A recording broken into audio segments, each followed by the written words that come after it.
But Eli had a great career, and I'm one of the 46 voters on the Hall of Fame committee, and I'm going to vote for Eli to go into the Hall of Fame. When you look at Eli and the guys who have won multiple Super Bowl MVPs, here's the list. It is Tom Brady, it is Joe Montana, it is Terry Bradshaw, it is Bart Starr. Now Brady's getting in, Bradshaw's in, Bart Starr is in, Montana's in. Eli Manning is going to get in the Hall of Fame. He has had a great career here, 210 straight starts, and he has been a great player for the New York Giants. I've been surprised that people think that I'm insulting him. Like, I think he deserves to go in the Hall of Fame the same way I think Joe Namath should be in the Hall of Fame, because Super Bowl III and calling the game was such a big part of NFL history, and I think Eli's 2 Super Bowl wins are such a big part. He should get in. But let's also not pretend like he's a great quarterback. He's had some great moments, but he doesn't rank up there. His QBR is tantamount to somebody more like Jameis Winston than it is somebody like Drew Brees. So, and there are other quarterbacks. Jim Plunkett won 2 Super Bowls, but he's not in the Hall of Fame. Maybe not MVP of both, but he's not in the Hall of Fame. So just to be clear, I think Eli deserves to get in. I don't think comparing him to Coolio is an insult. Gangsta Paradise slaps. It still does. Turn it on and try not to bob your head. That thing's a banger. And I'm going to slippity slide off the air and go get myself some coffee, all right? You don't know any other Coolio lyrics? You got to pull another one out. Well done, Sal. Thank you very much.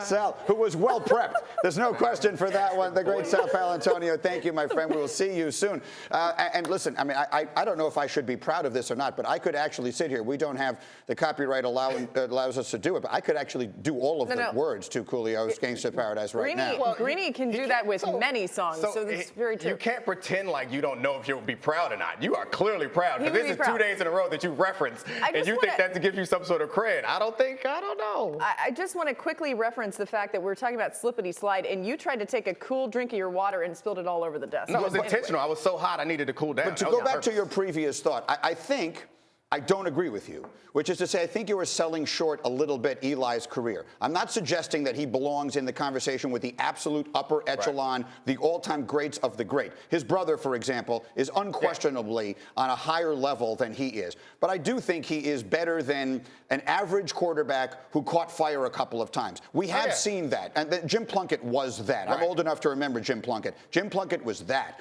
Eli Manning, I think, has been better than that. Well, his stats don't reflect that. His stats reflect that. He plays in a very, very tough place. Go find quarterbacks who played in New York. Go find quarterbacks who played in that stadium whose numbers look like the numbers that Drew Brees has put up in New Orleans. You're making excuses for him now. Like, I think he is probably a little bit above average, and he had 2 good runs. So, like, I don't know anyone else that we make all these excuses and say, but you play for this team in this stadium or whatever. Like, no, your numbers are your numbers. Let me bring Tim Hasselbeck into this conversation. I'm curious to hear his perspective on it. And, Tim, you were there in New York with Eli at one point. And I want to hear I don't know how much of this you've had a chance to hear between Sal and everything. Let me give you the floor. Well, listen, I've enjoyed it a lot. I've heard it. Listen, I actually think Eli's numbers are impressive. You think about all of his years as a starter. You take out his rookie year where he only started the second half of the season. He's only had 2 seasons where he's thrown under 20 touchdown passes. He's thrown 360 touchdown passes, thrown for 56,000 yards. Sal brought up the consecutive game streak. You don't do that if you're just an average guy that caught fire twice. So, yeah, I mean, look, I think he's a Hall of Famer. I don't really think there's much of a conversation about it. I think, it sounds like Domonique agrees with that as well. No, I think he's a Hall of Famer. Yeah, right. I agree, but the numbers that people use to support him are counting stats. They're not efficiency stats like QBR. Like, he played for 15 years. Obviously, he will have a lot of touchdowns. He also has a lot of interceptions, and he's only 2 wins over 500, which there are only 2 other quarterbacks in the Hall of Fame that are below 500, which he could end up being, because they're not going to be over 500 this year. Right, but you look at the guys that have gone into the Hall of Fame at his position, the most recent guys, and so the only guys whose numbers are significantly better, really, are Brett Favre's. And you look at Kurt Warner's in the Hall of Fame. Eli's numbers are better than Kurt Warner's numbers. You look at, you go back further to, the Troy Aikmans and Dan Fouts and guys of that era, and you look at Eli's numbers. But we all agree he's going to the Hall of Fame. From that, actually, Tim, because I think we all agree he's going to the Hall of Fame. And there's not even any reason to debate that. Let me ask you this, though. This is the real reason I wanted to have you in this conversation today. I'm trying to figure out how this thing ends in New York for Eli, because and you've been in it, you're much closer to it than we are, because it feels to me like the Giants have been, and I think perhaps rightfully so careful. They've wanted so badly to let him go out gracefully, particularly after the embarrassing way that the whole thing got handled with Geno Smith. But I don't see a good way to get out of this the way they've set it up now. How do you think it ends? I think it ends kind of poorly. But in Greeny, you're 100% correct. There were people scarred over there because of how it went, and I think surprised of the fan reaction when they tried to pull Eli and play Geno Smith. And I think they realized that you can't do it that way. Now, Eli came into the league, as the backup to Kurt Warner. Kurt Warner started the first half of that season, and basically when the season wasn't going the way they thought it would go, it was time to move on. And so I think that Eli and the organization is prepared to move on from Eli kind of the way that the Giants moved on from Kurt Warner, even though Kurt Warner, obviously was not part of the Giants organization the way Eli has been. But I think that's ultimately what's going to happen.